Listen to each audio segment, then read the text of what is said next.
What a damn shame. I mean, really, like, truthfully, I will never really understand why college players want to be the next Paul Walker so fucking bad. Like, why do you want to go fast on the streets like you're in Mario Kart going 110 miles per hour against grandma? Because she's bound to beat your car in a race. Like, do any of them actually think that we need to start moving licenses from wide receivers? Because I don't know what goes quicker, their car or their chances at being in the league. Have y'all motherfuckers not heard of Henry Ruggs? Truthfully mind-boggling how most people would kill to have this talent on the field that's gonna put a house, food, cars inside the garage. I mean, you get my point. NFL money is good money. Many people would kill for this opportunity.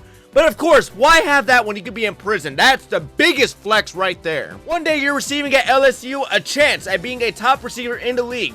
Dreams of being the next big thing.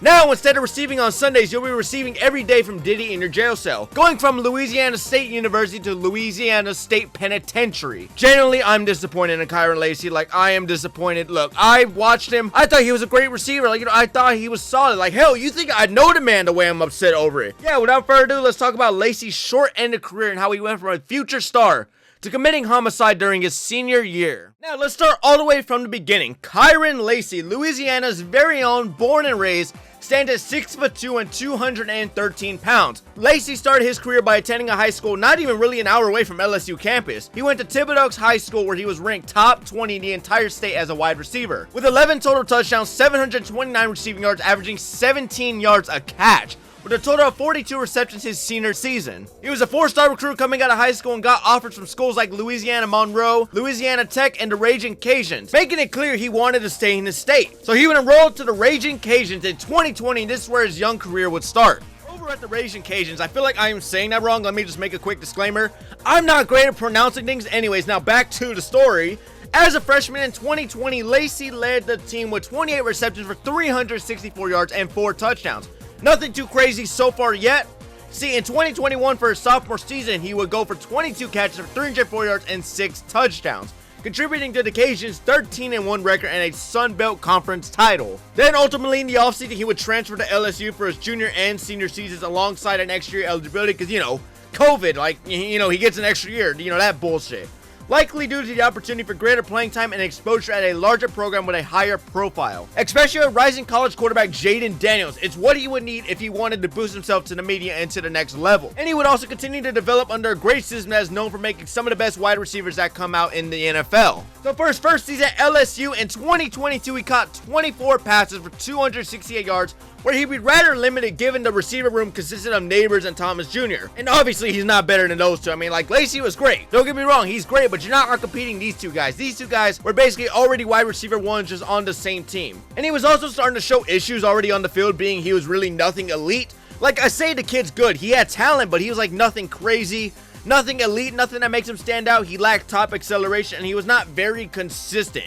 So of course this would give him very limited opportunities. Then for his senior year, he would see a lot more opportunities with a career high, as well as going for 30 receptions for 558 yards and 7 touchdowns. Now for his actual final year, because, you know, like I said, COVID's a thing, so, you know, people like him got an extra year of eligibility, where he would have his best year yet, seeing the wide receiver one position where he made 58 receptions for 866 yards alongside having 9 touchdowns, having 3 big games over 100 yards each. Like, everything was finally going his way. People were finally seeing the talent he packed, the potential he would bring to LSU. People were seeing it. He was showing he possesses route running and release skills to create separations at all levels of the field, really thriving in the intermediate areas of the field, showcasing his good understanding of defense and just how to leverage against defenders and finding open zones, occasionally when he's not running into a defender. And truly a set of reliable hands that a lot of teams could use come Sundays in the future. I mean, he was just showing true potential of being a real solid wide receiver too, or at worst, a rotational player who could come in and make a nice catch to help contribute towards the team. Lacy's goal of being a top receiver in the league someday was already halfway there. Like, the dream looked good up until December 17th. On December 17th, the day Lacy would live to regret for the rest of his life, according to a news release from Louisiana State Police on that Friday. Lacy was allegedly driving a 2023 Dodge Challenger on Louisiana Highway 20 and recklessly passed multiple vehicles at a high rate of speed by crossing the center line and entering the northbound lane while in a designated no passing zone. What a fucking idiot. Also, the press says, as Lacy was illegally passing the other vehicles, the driver of a northbound pickup truck braked and swerved to the right to avoid a head-on collision with the approaching Dodge. Being his Dodge, of course, and while traveling behind the pickup truck was a 2017 Kia Cadenza to avoid the oncoming Dodge Charger, and as the Kia Cadenza took quick action to avoid impact with the Dodge across center line and collided head-on with a southbound 2017 Kia Sorento. Now, get this part. I'm not saying he's innocent because he's not, and I really believe fully he's the one behind this. They're still investigating to see if it really was him, but I do think it was him because, I mean, they're not going to pull his name randomly out of a fucking hat. But if it wasn't him, like, if Lacy had any chance of actually defending himself, the method is fucked because being the dumbass he is, he drove around the crash scene and fled without stopping. Didn't even report being involved with the crash either if it wasn't. Like, what the actual fuck? Truthfully, my condolences to the Hall family as Herman Hall of Thibodaux, Louisiana, former Marine who was a passenger in the Kia Sorento that was collided on, later died from injuries suffered in the crash. Hall was 78, may his soul rest in peace for what he did nothing wrong to deserve this, but so happened to be on the same road as the dumbass that is Kyren Lacy. Like, look, I liked watching the guy at LSU, but any respect I have for him really just went out of the window just like his NFL chances. Generally, no remorse whatsoever in this fucking guy. For committing homicide, and make things worse,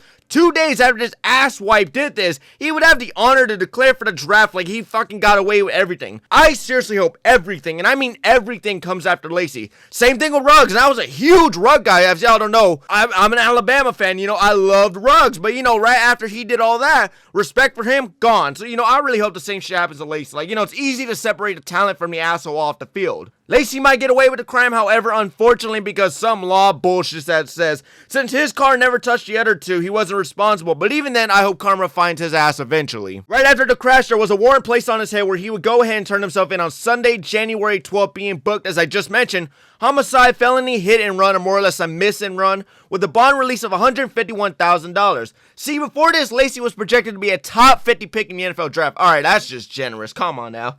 But as shit hits the curb, his draft stock is just in a giant freefall. I mean, it is challenging for NFL teams to take on this criminal liability. I mean, it has to suck. Like, imagine being a couple months out from getting millions of dollars in exchange for a lifetime of hard work and pain you've gone through up to this point, and then pissing it all away because you felt like driving like an asshole. I hope this guy doesn't get the chance to ever see the field again. I mean, being an absolute fucking moron, costing an innocent man his life, and you still think there's a chance of being the next best thing? Like, if I'm a GM, Lacy is off my boards permanently, and the team that takes him automatically makes me lose all respect for the brand. Even if my Chiefs did it, I'm fucking done with it. Like, look, I'm glad he wasn't that hyped to begin with. Like, I really am not. Like, you know, he wasn't the best receiver in the class. He wasn't like the top 10 receiver in the class.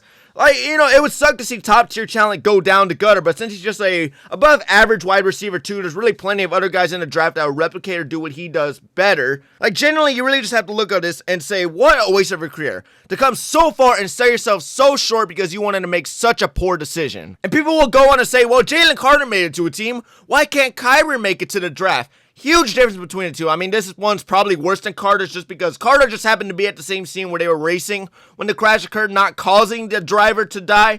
Like, Carter was not the cause of why the driver died. The driver was already intoxicated and he was drunk and driving recklessly already. Lacy was the reason the cars crashed because of his speed on the road that caused the two cars to swerve out, or else it would have been worse. I mean, if he would have actually went head-on collision, this would have been probably a lot worse. And there were no drunk drivers in this crash just like they were in Carter's, but rather two cars faced impact because they tried to avoid Lacy's. So Lacy's directly to blame for this, including the death. I'm gonna go ahead and put Lacy's crash on the same level as Ruggs. I know obviously it's two different incidents, but really you just have to look at it at the same level, and you just have to hold them to the same accountability as we did Ruggs. So ultimately, it's safe to say, unless the team is really desperate, which I hope not, because if you were just that desperate, there are free agents, there are undrafted talent, like, you know, there's so many other choices. I hope his career's over. I genuinely hope it's over. I'm not gonna say I want to see him in jail for a lifetime, but you know, I really hope he just faces some sort of punishment because shit like this should not go unpunished. And Lacy will just be the next great example of why young talent shouldn't be dumbasses off the field. Make smart decisions and you're set for life. Make the wrong one and that is the rest of your life. And that will probably wrap it for the video, ladies and gentlemen. Thank you so much for watching another episode of another random recap. For this one, I did want to do something different. You know, it's like my last one did pretty good, so I wanted to talk about this one because I think this one was a pretty interesting case. It really sucks. Once again, rest in peace. Condolences to all family. It really sucks. Y'all had to lose a family member to this fucking idiot. His career's over, and I just generally don't get it. Like, you are in reach of a dream thousands can just want. Thousands can dream and just want, but they'll never get it, and you had it. Threw it all away for absolutely nothing. That is all I have to say. I will see you all in the next random recap.